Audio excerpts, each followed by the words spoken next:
Okay, I thought I'd make you this little video while I'm drinking my coffee this morning to explain my post a little further, or my response anyway, in that group.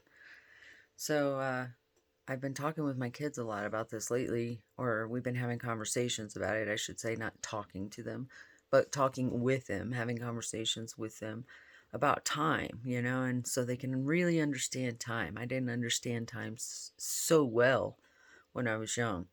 And, time is only relevant in your mind, and so much of what goes on is relevant only in your mind. And because time only exists right now, it doesn't exist in the past and it doesn't exist in the future. You can jump through time, you can time travel and adjust your life so much when you understand time and that time is just right now. So you can't go to the past and you can't go to the future as in time. You can't transport your physical body there. However, you are able to take your mind and take it to the past, right? You have memories from the past. You have memories from when you were small, little.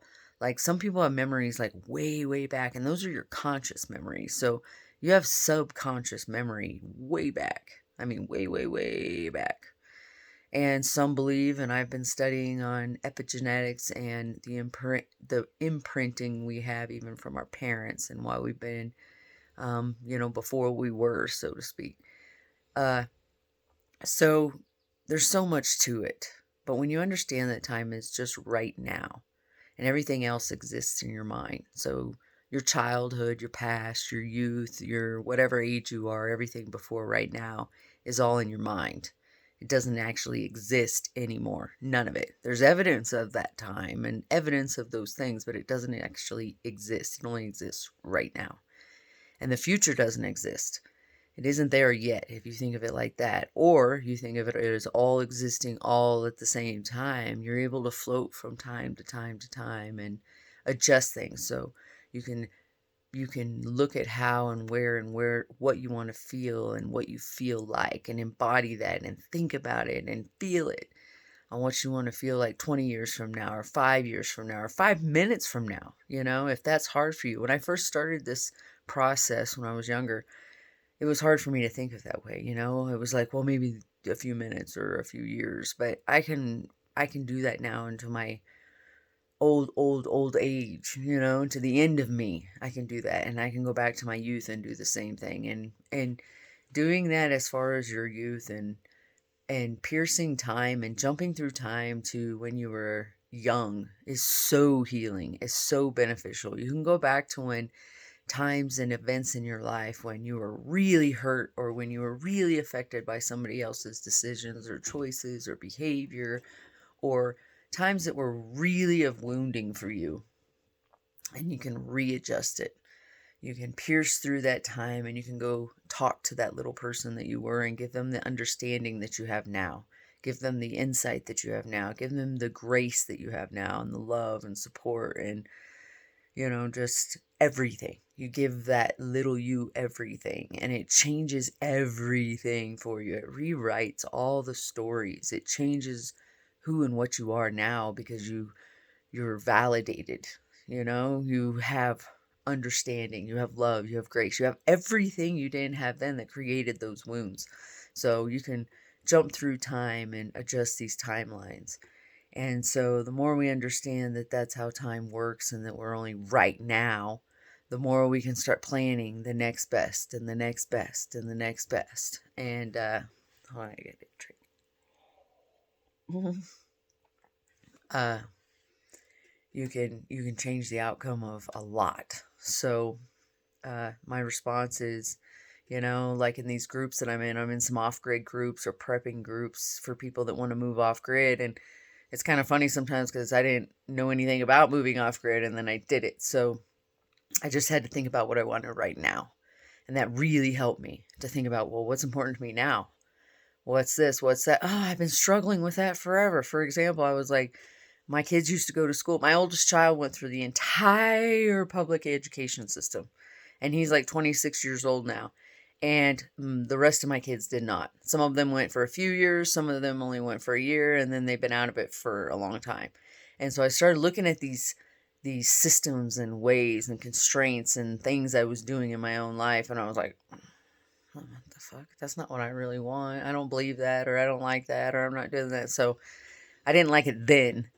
I wouldn't like it in the future probably. So I started getting really clear about how I wanted to exactly live right now in this moment. And then it started lining up for how I wanted to live in the future. And what if this happens? Or what if, oh God, my hand's cramping. Hold on.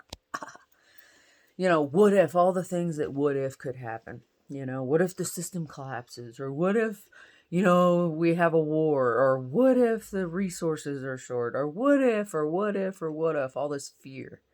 And I stopped living in fear and started living in faith of how I want to live my life. And I started at just, faith didn't come instantly, but I started having to ask myself these questions. And the more I did, the more I started getting in alignment. And everything I wanted, I said, or that fell into line with, how I wanted to live, I said yes to. And if it didn't, it was a hard no. And I mean hard, like not hard, like no. Like, oh man, that's hard, because used to I'd say yes.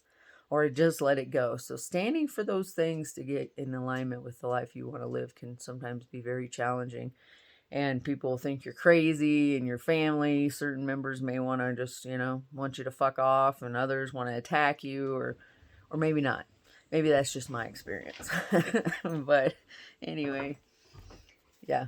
So there you go. There's a clarification. If you want some more on that, I can share some more with you. But yeah, let me know in the comments if you want. Like, have you ever, or I mean, how much could that help you? How could that help you if you stopped living in fear of all the things that might happen and started really focusing on what you want to happen, the way you want to feel, the way you want to live, the way you want to look, the way you want to experience, the people you want to be around, the kinds of things that you want to have part of your life. And when you start really focusing and zoning in on that, it allows you to line up so much better with how to create and design that and have success, versus being in fear and what do I prep for, and what do I plan for, and what if this happens, and what if that, who the fuck knows, and how could you even know? I mean, seriously, how could you even know? So you just got to decide what's important to you right now and line your life up with that, and more and more and more clarity will come, and more peace.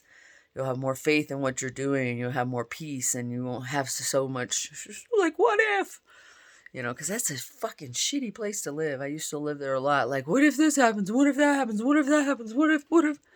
And I believe it's because I've always been a high responsibility kind of person. Like, I want to be responsible. I want to make sure that things are covered. I don't like feeling lack, and some of that's related to my youth and growing up, always being in lack, always being poor, always being without, and so I always wanted to be responsible, make sure that shit got covered.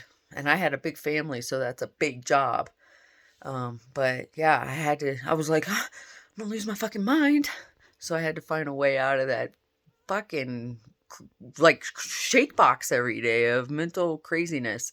And that's when I started lining up what I wanted right now. And what I want right now is to do what I want with my time. What I want right now is to do art when I want to do it. What I want right now is to hang out with my people, and to love on my dogs, and to eat healthy food, and to exercise and build up these muscles. They're getting good. Today is 24 laps. I have faith. How come I have faith? Because I started doing what I want to do today. Instead of, used to, I worked out all the time and lifted weights. I was like, oh. And I was this big meathead, I weighed like 200 pounds and had all this meat on me.